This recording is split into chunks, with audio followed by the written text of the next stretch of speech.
আসসালামু আলাইকুম সুপ্রিয় শিক্ষার্থীরা, সবাই কেমন আছো? আশা করি সবাই ভালো আছো। তা আমরা এখানে সিলেট বোর্ড 2019 সালের একটা সৃজনশীল প্রশ্ন নিয়ে হাজির হয়েছি। এটা হচ্ছে অর্থনীতি প্রথম পত্র তৃতীয় অধ্যায়ের একটি প্রশ্ন। তো এই প্রশ্নটা আনার মেইন উদ্দেশ্য হচ্ছে গড় ব্যয় এবং প্রান্তিক ব্যয়ের সম্পর্ক।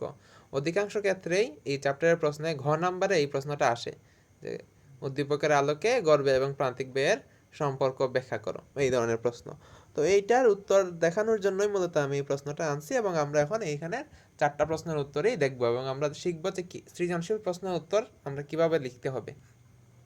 তো এখানে দেখি আমরা মোট ব্যয় এবং গড় ব্যয় দেওয়া আছে, এবং প্রশ্ন হচ্ছে গড় ব্যয় কি, মোট স্থির ব্যয় রেখা ভূমি অক্ষের সমান্তরাল হয় কেন, এবং গ নাম্বার উদ্দীপকের আলোকে প্রান্তিক ব্যয় সূচি তৈরি করব, এবং ঘ নাম্বারে উদ্দীপকের আলোকে এসি এবং এমসি রেখা সম্পর্ক ব্যাখ্যা করো। তো আমরা যদি এখানে প্রথম জ্ঞানমূলক উত্তরটাতে যাই, গড় ব্যয় কাকে বলে, তো এটা আমরা জানি উৎপাদনের একক প্রতি ব্যয়কে গড় ব্যয় বলে।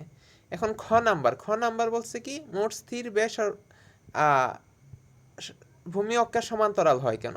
তো আমরা জানি কি খ নাম্বারে অনুধাবনমূলক প্রশ্নের উত্তরে আমাদের একটা জ্ঞানমূলক উত্তর দিতে হয়, এক কথায় উত্তর।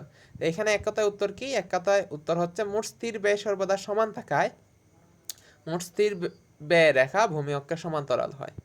তারপর দেখেন আমি এখানে ব্যাখ্যা করেছি যে মোট স্থির ব্যয় উৎপাদনের উপর নির্ভরশীল না। আমরা জানি উৎপাদনের পরিমাণ যদি আমরা বাড়াইতেও থাকি তাহলে স্থির ব্যয় বাড়ে না, সমান থাকে। তাই মোট স্থির ব্যয় রেখা কি হয়, ভূমি অক্ষের সমান্তরাল হয়। আমরা যদি এই পর্যন্ত লিখি তাইলে কিন্তু আমরা 2 নাম্বার পাবো। এখন যদি কারো যদি আরো অতিরিক্ত লিখতে মন চায় তাহলে আমরা পরবর্তী অংশটুকু লিখতে পারবো। ঠিক আছে, তো আমরা এটা আরো ভালোভাবে বোঝানোর জন্য এখানে মোট স্থির ব্যয় রেখা অঙ্কন করে ফেলছি, এবং এটার ব্যাখ্যা দিছি যে এখানে উৎপাদনের পরিমাণ 0 হলে মোট স্থির ব্যয় ও সি 0C1 হয়, এবং উৎপাদনের পরিমাণ অন্য দুইটা পয়েন্ট নিছি 0Q1 এবং 0Q2 হলেও মোট স্থির ব্যয় সেমই হয়, 0C1ই হয়, কারণ মোট স্থির ব্যয় তো চেঞ্জ হয় না। তাহলে যেহেতু ব্যয়টা সমান থাকতেছে তাহলে এখানে রেখাটা কি হবে, ভূমি অক্ষের সমান্তরাল হবে। তো এই অংশটুকু কারো যদি মনে চায় দিতে পারেন, না দিলে কোনো অসুবিধা নাই। উপরের রেখার আগ পর্যন্ত লিখলেই আমরা 2 নাম্বার পাবো। আচ্ছা, গ নাম্বার হচ্ছে কি, গ নাম্বার প্রশ্ন হচ্ছে উদ্দীপকের আলোকে প্রান্তিক ব্যয় সূচি প্রস্তুত করো।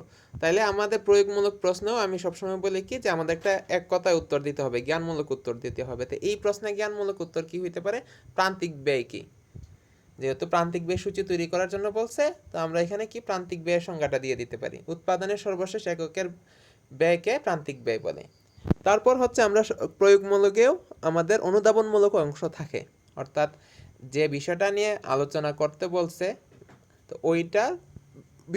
ওই বিষয়টাকে ক্লিয়ার আমি আছি কিনা, সেটা অনুধাবন করতে পারতেছি কিনা সেটা আমার বুঝাইতে হয়। তো এখানে যেহেতু প্রান্তিক ব্যয় সূচি তৈরি করতে বলছে, তাহলে আমার অনুধাবনমূলক অংশটুকু হবে প্রান্তিক ব্যয় সূচি কি সেটা, প্রান্তিক ব্যয় কি সেটা বোঝানো। তাইলে আমরা দেখতেছি কি যে উৎপাদনের পরিমাণ 1 একক বাড়ালে মোট ব্যয় যতটুকু পরিবর্তিত হয় তাই হলো কি প্রান্তিক ব্যয়। এবং প্রান্তিক ব্যয় কিভাবে আমরা নির্ণয় করি সেটাও আমরা লিখে ফেলছি যে মোট ব্যয়ের পরিবর্তনকে উৎপাদনের পরিমাণের পরিবর্তন দ্বারা ভাগ করলে প্রান্তিক ব্যয় পাওয়া যায়, এবং আমরা সূত্রটাও লিখে দিছি। তাইলে এখন কি হবে, আমি যে প্রান্তিক ব্যয় সূচি তৈরি করলাম সেটা স্যারের কাছে ক্লিয়ার হয়ে যাবে যে আমি সবকিছু জেনে বুঝে সব নিয়ম জানি এবং সবকিছু জেনে আমি তৈরি করছি। তো এইটা তো আমরা জানি প্রান্তিক ব্যয় আমরা কিভাবে তৈরি করি, প্রান্তিক ব্যয় হচ্ছে মোট ব্যয়ের পরিবর্তনটাই কি প্রান্তিক ব্যয়। তাহলে প্রথম এককে ছিল 8, তাহলে প্রান্তিক ব্যয় 8। দ্বিতীয় এককে হয়েছে 14, তাহলে 8 থেকে 14 হয়েছে, তাহলে 2 নাম্বার এককের জন্য উৎপাদন ব্যয় বাড়ছে হচ্ছে 6। 3 নাম্বার এককে 18, তাহলে 14 থেকে 18 হয়েছে 4। এরকম বিয়োগ করে করে আমরা এখানে প্রান্তিক ব্যয় সূচি তৈরি করে ফেলছি। 18 থেকে 24, তাহলে 6 বাড়ছে। 24 থেকে 35, তাহলে 11 বাড়ছে। 11 লিখলাম। 35 থেকে 48, তাহলে 13 বাড়ছে। এই তো আমাদের শেষ। আমরা যদি এইরকম লিখতে পারি তাহলে আমরা 3 নাম্বার পেয়ে যাব। এখন আমরা ঘ নাম্বার প্রশ্ন কি, গড় ব্যয় এবং প্রান্তিক ব্যয়ের সম্পর্ক। আমরা সম্পর্ক এর মধ্যেও আমরা কি ঘ নাম্বার প্রশ্নেও আমাদের এক জ্ঞানমূলক উত্তর দিতে হয়, এক কথা উত্তর। অনেক ক্ষেত্রে খুব সহজে উত্তরটা দিয়ে দিতে পারি, যেমন আমাদের প্রশ্ন থাকে কোনটি উত্তম তুমি মনে করো, এই ধরনের প্রশ্ন যদি থাকে তাহলে তো আমি সরাসরি বলে দিতে পারি। বাট এইখানে দেখেন এইরকম না, জাস্ট বলছে তো সম্পর্ক ব্যাখ্যা করার জন্য। তো এখানে এক কথা উত্তর কি দেওয়া যায়, এক কথা উত্তর দেওয়া আমি ভাবলাম হচ্ছে এখানে আগেরটাতে যেহেতু প্রান্তিক ব্যয়ের সংজ্ঞা দিছি এবং এখানে আমার প্রশ্ন হচ্ছে গড় ব্যয় এবং প্রান্তিক ব্যয়ের সম্পর্ক, তাহলে আমি এখানে গড় ব্যয়ের সংখ্যাটা দিয়ে দিতে পারি। তাহলে আমি এখানে কি করলাম, গড় ব্যয়ের সংখ্যাটা দিয়ে দিলাম, উৎপাদনের একক প্রতি ব্যয়কে গড় ব্যয় বলে। তারপরে দেখেন আমরা কি করছি, এখানে আমাদের যে অনুধাবনমূলক অংশ সেটা এখানেও দিতে হবে।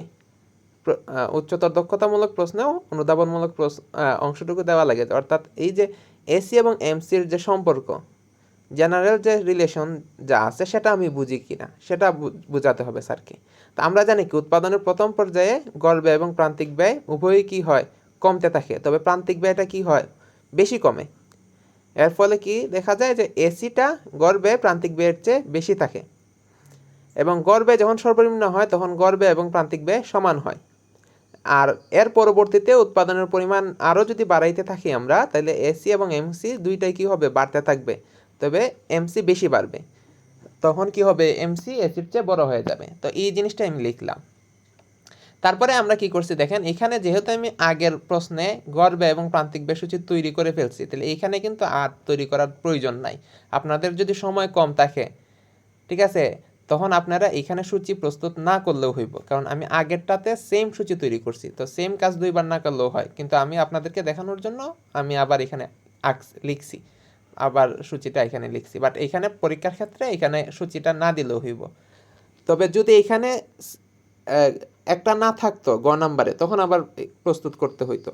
যেহেতু এখানে সেম, অর্থাৎ এই সূচি এবং এই সূচি দেখেন একদম সম্পূর্ণ সেম, এরকম যদি সেম সূচি হয় গ আর ঘতে, তাহলে আমি পরবর্তীতে সূচিটা না দিলেও হইব, আমি ওই গ নাম্বারের সূচি থেকে আমি ব্যাখ্যা করতে পারতাম। তো এটা খেয়াল রাখবেন, যদি সময় কম থাকে তাহলে এখানে সূচি তৈরি করার দরকার নাই, আর যদি সময় থাকে তাহলে এখানে করবেন, অসুবিধা নাই। তাহলে আমরা এখানে কি করছি, আমরা যে প্রয়োগমূলক অনুধাবনমূলক যে অংশটুকু, এই যে এই অংশটুকুটাকেই আমরা এখন সূচি থেকে প্রমাণ করব। আমরা যে বললাম প্রথম দিকে এসি এমসি দুইটাই কমে, এমসি বেশি কমে, তারপর এসি যখন সর্বনিম্ন তখন দুইটা সমান হয়, এবং পরবর্তীতে দুইটাই বাড়ে এবং এমসি বেশি বাড়ে, এই কথাটাই আমরা এখানে প্রমাণ করতেছি। যে সূচিতে এখানে আমরা দেখছি যে প্রথম এককে দুইটাই 8 লিখলাম, এবং দ্বিতীয় এবং তৃতীয় এককে কি হয়েছে, দুইটাই কমছে, এসি হচ্ছে 7 এবং 6 এবং প্রান্তিক ব্যয় হচ্ছে 6 এবং 4, তাহলে দুইটাই কমতেছে, তবে কোনটা বেশি কমতেছে, এমসি বেশি কমতেছে, এবং এমসি বেশি কমতেছে, এবং এই অবস্থায় কোনটা বড় দেখেন তো, এসি বড় না, এসি হচ্ছে 7 আর এমসি হচ্ছে 6, এরপরে এসি হচ্ছে 6, এমসি হচ্ছে 4, তাহলে এসি বড় এমসির চেয়ে, সেটা লিখলাম। তারপরে দেখেন এই গড় ব্যয় সর্বনিম্ন হচ্ছে কোথায়, চতুর্থ এককে। চতুর্থ এককে সর্বনিম্ন গড় ব্যয় হচ্ছে 6, দেখেন এখানে গড় ব্যয় 6 কিন্তু দুইটা। তো আমি সবসময় বলি কি, পরিসংখ্যানের নিয়ম অনুযায়ী যদি সর্বোচ্চ সংখ্যা এবং সর্বনিম্ন সংখ্যা দুইটা থাকে, তাহলে আমরা সবসময় শেষেরটাকে সর্বোচ্চ বা সর্বনিম্ন ধরবো। এখানে তৃতীয় এককেও গড় ব্যয় 6, চতুর্থ এককেও গড় ব্যয় 6, তো আমরা সর্বনিম্ন ধরবো চতুর্থ এককে। তো দেখি আমরা গড় ব্যয় চতুর্থ এককে সর্বনিম্ন 6 হয়, তখন দেখেন আপনি প্রান্তিক ব্যয়ও কত, 6, তাহলে আমাদের ওইটাও প্রমাণ হয়ে গেছে, গড় ব্যয় যখন সর্বনিম্ন তখন গড় ব্যয় এবং প্রান্তিক ব্যয় সমান। এবং এর পরবর্তীতে উৎপাদন যদি আমি আরও বাড়াই, পঞ্চম এবং ষষ্ঠ এককে দেখেন গড় ব্যয় বাড়তেছে, আবার গড় ব্যয় বৃদ্ধি পেয়ে কত হয়েছে, 7 এবং 8, এবং প্রান্তিক ব্যয়ও বৃদ্ধি পাইছে, কত হয়েছে, 11 এবং 13। তাইলে কি হইতেছে, দুইটাই বাড়তেছে, তবে এমসি বেশি বাড়ছে, গড় ব্যয় 7, 8 আর প্রান্তিক ব্যয় 11, 13, তাহলে কোনটা বেশি বাড়ছে, প্রান্তিক ব্যয়, এবং এখানে প্রান্তিক ব্যয় গড় ব্যয়ের চেয়ে বেশি। তো এইভাবে যদি আমি লিখে দেই, তাহলে এখানে কিন্তু আমি 4 নাম্বার পাবো, এখানে আমাকে নাম্বার কাটার কোনো সুযোগ থাকবে না। তো আমরা যদি এই ধরনের প্রশ্নে এইভাবে আনসার করতে পারি, আমরা 10-এ 10 পাওয়ার সম্ভাবনা থাকবে। তো আমি আশা করি সবাই আমার এই পরামর্শ বা উত্তর দেওয়ার প্রক্রিয়াটা অনুসরণ করবে এবং সৃজনশীল প্রশ্নে 10-এ 10 নাম্বার অর্জন করবে।